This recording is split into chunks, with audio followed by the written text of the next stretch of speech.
Have you ever just looked at a decision someone made and thought, what were they thinking? Especially when it's someone really, really smart? Well, in this explainer, we're going to dig into that. We're going to uncover the invisible glitches in our thinking, the cognitive biases that are secretly running the show when we make choices about, well, everything. And our guide for all this is Rolf Dobelli's fantastic book, The Art of Thinking Clearly. You can think of it as a kind of field guide to all the mental traps that we fall into day after day. And more importantly, it helps us start to see them in our own lives. I mean, that's the big question, right? We've all seen it. Brilliant people making choices that just seem baffling. The book argues that this has nothing to do with how smart you are. Nope. It's all about the software our brains are running. See, here's the thing. Our brains evolved for a world that was way, way simpler. A world of hunting, gathering, and survival.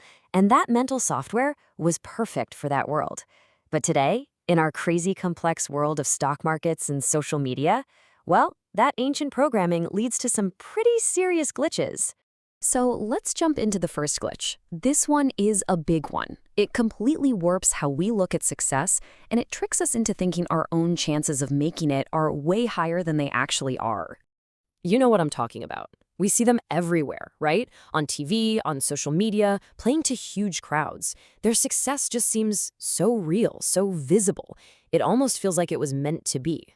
They're the winners, and they're pretty much all we ever see. And that's the problem in a nutshell. For every single rock star you see, there is a massive, silent graveyard filled with thousands of musicians who never got their big break. But you're not going to read articles about them, right? Their stories are completely invisible. This has a name. It's called survivorship bias. It means we systematically overestimate our chances of success because the only stories we hear are from the survivors. The failures are silent. So Dobelli's advice is actually pretty simple. Take a walk through that graveyard. Look at the failures. It might be a little depressing, for sure, but it gives you a much more realistic view of the odds. All right, our next mental glitch. This one's all about our weird inability to just let go of something, even when every rational part of our brain is screaming at us to just stop. Come on, you know you've done this. You're an hour into a movie, it is awful, but you think to yourself, well, I already paid for the ticket, I can't waste the money. But think about it. That money is already gone. It's not coming back. What you're wasting now is 2 hours of your life. This is the sunk cost fallacy in action. It's this deep feeling that we have to keep going just because we've already invested so much, whether it's money, time, or effort. We do it with bad movies, failing projects at work, even unhealthy relationships. The key is to remember that the past investment is gone. It's a sunk cost. It should have zero influence on what you do next. Actually, this bias has a nickname, the Concorde effect, named after that supersonic jet. For years, the British and French governments knew the project was a total financial disaster, but they'd already poured so much money and national pride into it that they just kept throwing more money at it. Admitting they'd failed felt like a bigger loss than continuing to fail. Okay, this third bias is one of the most powerful ones. It basically explains why we get trapped in our own beliefs and why it is so incredibly difficult to change our own minds. Let's do a little experiment. This one's from the book. I've got a rule in my head that created this sequence of numbers. 2, 4, 6. Your job is to try and figure out what my rule is. So think about it for a second. What number just popped into your head? If you're like most people, you probably thought 8, right? You've formed a theory, the rule is add 2, and now you're testing a number that confirms that theory. But what if you did the opposite? What if you tried to break your theory instead of prove it? So instead of testing 8, what if you tested, say, 7 or -3? The goal here isn't just to find evidence that you're right. The scientific way is to actively hunt for evidence that you might be wrong. It's a huge difference. And there's the answer. The rule was just that each number must be higher than the one before it. So yeah, 8 fits, but so does 7, and so does 15, and 100. By only looking for things that confirmed your first idea, you get trapped, and you never even get a chance to see the real, much simpler rule. So what's the takeaway? Well, it's captured in this quote.